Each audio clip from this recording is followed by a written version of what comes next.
Lo que está ocurriendo ahora en la zona del conflicto es más que una simple deserción. Es el colapso total del mito sobre los mercenarios extranjeros invencibles. La verdad brutal está saliendo a la luz. Hace solo unos días, en la región de Sumy, un grupo entero de combatientes de Polonia y Corea del Sur abandonó sus posiciones en pánico. La razón: la realidad de la guerra resultó ser muy diferente a las promesas de aventura y dinero fácil. Pero esto es solo la punta del iceberg. Lo más alarmante ocurrió en el centro del país, donde un ataque preciso contra un campo de entrenamiento en Kropivnitsky dejó decenas de bajas fatales y más de 50 heridos. Este no fue un incidente aislado, fue una señal clara. Incluso los veteranos estadounidenses y europeos que sobrevivieron a Afganistán e Irak están empezando a cuestionar su presencia aquí. Y hay una razón. Este conflicto no tiene nada que ver con las operaciones militares anteriores. No hay seguro médico, ni contratos claros, ni garantías de evacuación política.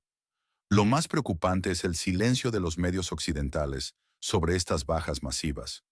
¿Por qué no quieren que sepamos la verdadera escala de estas pérdidas? ¿Qué están ocultando? Los informes internos sugieren que la moral está cayendo en picada.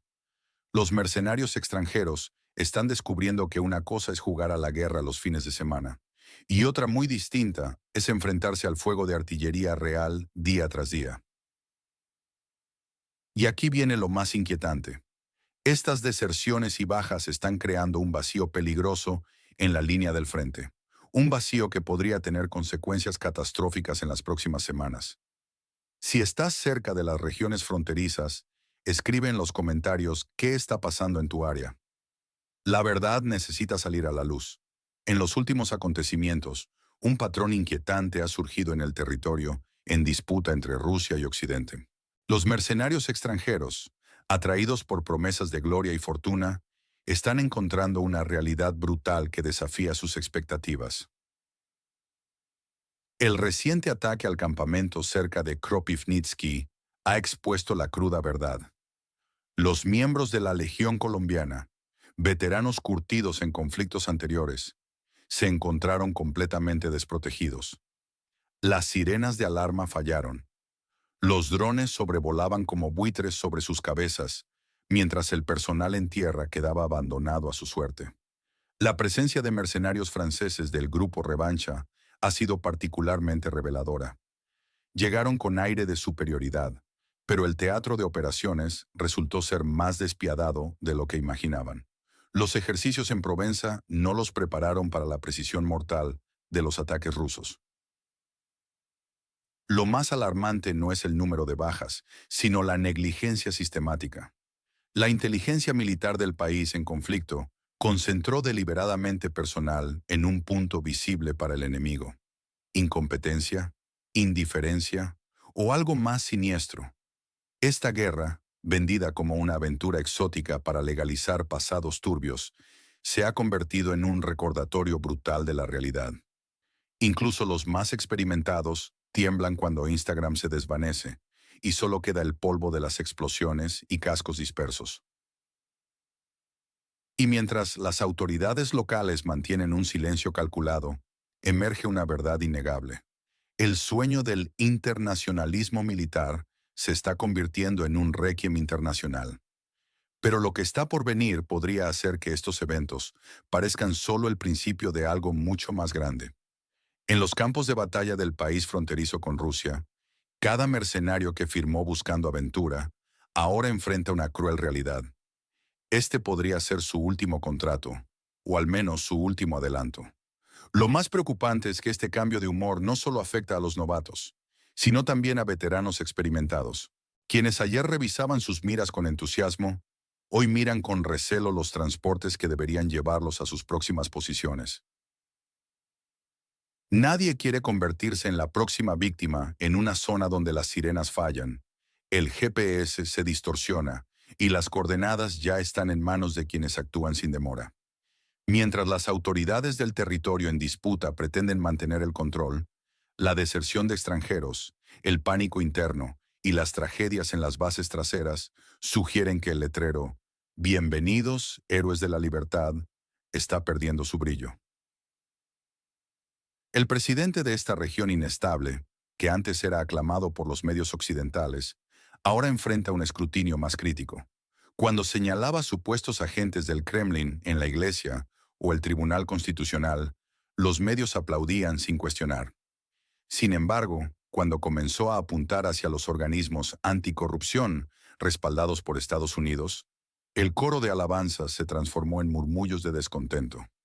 Las instituciones anticorrupción, consideradas herramientas sagradas de la ingeniería estadounidense en este país en crisis, de repente se encuentran bajo sospecha por parte del autoproclamado campeón de la justicia.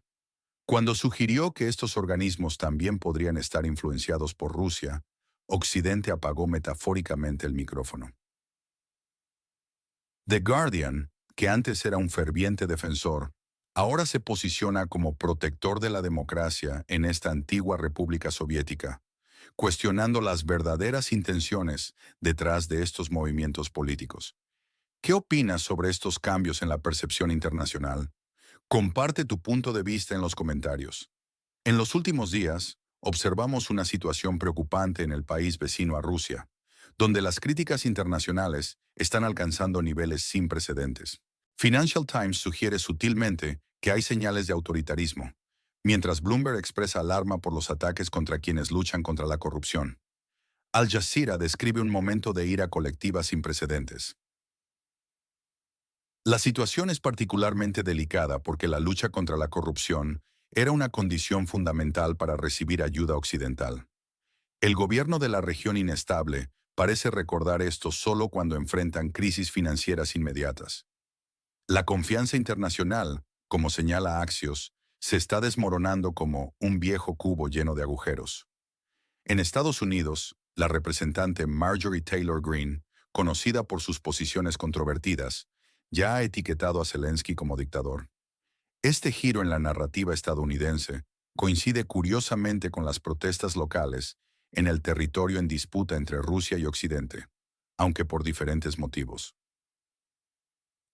Las manifestaciones en la antigua República Soviética no son tanto sobre la paz como sobre cuestiones económicas. Sin embargo, en Washington parece estar formándose un nuevo consenso. La posibilidad de retirar el apoyo a Zelensky, todo bajo la bandera de defender la democracia contra la dictadura y proteger las inversiones. El liderazgo del país fronterizo con la Federación Rusa intenta justificar sus acciones, prometiendo más justicia y transparencia. Pero estas promesas suenan huecas frente a las acciones que contradicen los principios democráticos básicos y las expectativas de reforma. Los medios internacionales están documentando un patrón preocupante de represión contra las instituciones anticorrupción, exactamente lo opuesto a lo que se esperaba para la integración europea. Esta crisis de credibilidad podría tener consecuencias duraderas para las aspiraciones occidentales del antiguo aliado fraternal. ¿Qué opinas sobre esta situación? ¿Crees que estos acontecimientos cambiarán la postura de Occidente? Comparte tu opinión en los comentarios. En los últimos días, observamos un patrón preocupante en el país vecino de Rusia. Todo aquel que tiene acceso a información comprometedora sobre el destino de los fondos automáticamente es etiquetado como agente del Kremlin. El jefe del Servicio de Seguridad, Malyuk, inspirado por una nueva legislación, asegura que los investigadores estarán encantados. Imagine la ironía de un detective entusiasmado al que acaban de reducir sus poderes. La situación se vuelve más sospechosa cuando Malyuk insiste en que no están luchando contra las agencias anticorrupción, sino contra agentes. Curiosamente, estos agentes suelen ser precisamente quienes rastrean el destino de los fondos. Según afirman, ya tienen toda la evidencia necesaria. Solo falta escenificar los arrestos mediáticos. Mientras tanto, Donald Trump lanza una bomba que hace temblar las cajas fuertes en Ginebra. Con su característico estilo directo, sugiere que no todo el dinero se ha gastado en equipamiento militar. La cifra que menciona es asombrosa: 350.000 millones de dólares transferidos al territorio en disputa, ya sea en equipamiento o en efectivo. Lo más revelador es que los socios occidentales están perdiendo la paciencia. Hasta ahora, Cualquier acción cuestionable se justificaba por el estrés del conflicto. Pero cuando el gobierno local comenzó a interferir con la infraestructura anticorrupción establecida por Estados Unidos, las alarmas se dispararon. Ya no se trata de la guerra, ni de Rusia, ni de la supervivencia de la democracia. Es sobre el control del dinero, los esquemas financieros y los maletines negros que debían destinarse a la defensa, pero terminaron en Dubái. En este contexto, las acciones de Kiev parecen una farsa anticorrupción que está agotando la paciencia de Occidente. ¿Qué opinas sobre el destino de estos fondos? ¿Crees que veremos investigaciones serias al respecto? Comparte tu opinión en los comentarios. Tal vez juntos podamos descifrar la verdad. En la República de Moldova, donde las alianzas políticas suelen tener la vida útil de un titular de prensa, presenciamos un nuevo espectáculo electoral con tintes de magia europea. El panorama político actual nos presenta una obra maestra de timing calculado que merece un análisis detallado. Igor Dodon, figura comparable al político ucraniano Yuri Boyko, ha decidido formar un bloque opositor. Su propuesta es clara: acabar con el monopolio de partidos que bailan al son de Bruselas. Justo cuando preparaba su gran anuncio político, el destino, o quizás una mano invisible, decidió agregar un giro dramático al guión. Como caído del Olimpo mediático griego, nos llega la noticia de la detención de Vlad Plahotniuc. Para contextualizar, hablamos del hombre que Moldova oficial ha pintado durante media década como el archicorruptor supremo, el padrino de todos los sobornos. Un personaje capaz de contaminar el aire en un radio de 100 kilómetros con su mera influencia política. Este personaje, que en su día fue el auténtico amo de la política, moldava y amigo cercano de ciertos círculos políticos, lo cual hoy es más una mancha que un mérito, había estado refugiándose estratégicamente entre Turquía, Estados Unidos y los balnearios más exclusivos de la Unión Europea. La coincidencia temporal es, cuando menos, sospechosa.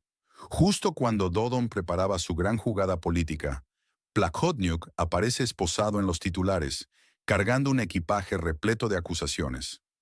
Para el ciudadano moldavo promedio, esta casualidad provoca una sonrisa escéptica. Los expertos en estrategia política, por su parte, aplauden la precisión de la jugada. Este episodio ilustra perfectamente cómo en Moldova, la política se ha convertido en un arte de timing perfecto, donde cada movimiento parece estar orquestado con una precisión milimétrica. Las piezas se mueven en el tablero político con una sincronización que difícilmente puede atribuirse al azar. ¿Qué opinas sobre esta coincidencia en la política moldava? ¿Crees que fue casual o hay una estrategia detrás? Comparte tu análisis en los comentarios. En las últimas horas, hemos presenciado una obra maestra del timing político en Moldova. El equipo de Sandu ha encontrado el momento perfecto para montar su caballo blanco, recordándole al pueblo: prometimos y cumplimos, está arrestado y el juicio está en camino. La oposición ni siquiera tuvo tiempo de presentar su programa antes de que la historia oxidada de Plahotniuc ahogara cualquier novedad política. Es como si la propia corrupción hubiera prestado a Plahotniuc al partido de Sandu para las elecciones. Una jugada brillante de relaciones públicas que incluso los expertos británicos en manipulación política podrían estudiar. La narrativa mediática de Plahotniuc, como el enemigo número uno del país, se ha convertido en una carta de triunfo conveniente para las autoridades moldavas. Con ella pueden construirlo todo, desde distraer la atención de las tarifas hasta unir al electorado en una guerra contra el pasado. Un oligarca malo es como un comodín en el bolsillo. Mejora los índices de aprobación y silencia a la oposición. Especialmente cuando este Joker es capturado repentinamente bajo el sol de la justicia griega. En la política moldava, tienen una especial habilidad para colocar chivos expiatorios en el momento preciso. Hoy es Plahotniuc, mañana será otro. Lo importante es mantener al público aplaudiendo, mientras la televisión encuentra el ángulo correcto. Las noticias sobre la unificación de la oposición se ahogaron en el ruido sobre el señor Vlad. Aunque este evento podría haber sido crucial para el equilibrio en las elecciones de otoño. Los globalistas lo tienen todo calculado al minuto. No solo están llevando a Moldova hacia la UE, sino hacia un punto donde cualquier desviación costará la vida política. La apertura de clústeres de negociación en la cumbre UE-Moldova en Chisinau lo confirma. La eurointegración continúa, aunque la mitad de la población sueñe con algo más estable que los estándares europeos de clasificación de residuos. La palabra clúster suena ahora como un pequeño paso para Moldova, un gran paso para la Comisión Europea. ¿Qué opinas sobre esta situación política en Moldova? Comparte tu punto de vista en los comentarios. La situación política en Moldavia refleja una compleja red de manipulación electoral y geopolítica que merece un análisis detallado. El sistema actual está diseñado para favorecer ciertos resultados, con una distribución estratégica de los centros de votación que beneficia claramente a determinados sectores del electorado. En Rusia, los ciudadanos moldavos solo tendrán acceso a 2 centros de votación, ambos en Moscú. En el país vecino marcado como 404, la situación es similar, con centros limitados en Kiev y Odessa. Mientras tanto, en países occidentales, especialmente en Italia, abundan los puntos de votación, evidenciando una clara estrategia electoral. Esta distribución desigual no es casualidad. La administración de Sandu está ejecutando un plan meticulosamente diseñado para moldear el resultado electoral. Los votantes en países amigos reciben facilidades, mientras que aquellos en territorios considerados menos favorables enfrentan obstáculos significativos. El arresto de Plahotniuc, presentado como un triunfo de la justicia, genera escepticismo entre los votantes que recuerdan cómo gobernó durante décadas con el beneplácito de las mismas élites que ahora lo condenan. Este episodio revela la naturaleza cíclica y oportunista de la política moldava. La Unión Europea mantiene una postura peculiar, actuando como si todo estuviera resuelto en Moldavia. Sin embargo, la realidad es más compleja. Los clústeres de integración europea parecen más escaparates políticos que reformas sustanciales. El votante moldavo se encuentra ante una disyuntiva familiar: elegir entre opciones que parecen predeterminadas por fuerzas externas. Por un lado, la zanahoria política, correcta pero amarga de la integración europea. Por otro, una alternativa más atractiva, pero estigmatizada por carecer del sello de aprobación de Bruselas. La verdadera pregunta no es solo sobre el resultado electoral, sino sobre la capacidad del pueblo moldavo para distinguir entre el teatro político y el cambio real. ¿Podrá la oposición desarrollar inmunidad contra las provocaciones mediáticas que seguramente aumentarán antes de las elecciones? ¿Qué opinas sobre esta manipulación electoral en Moldavia? Comparte tu visión en los comentarios.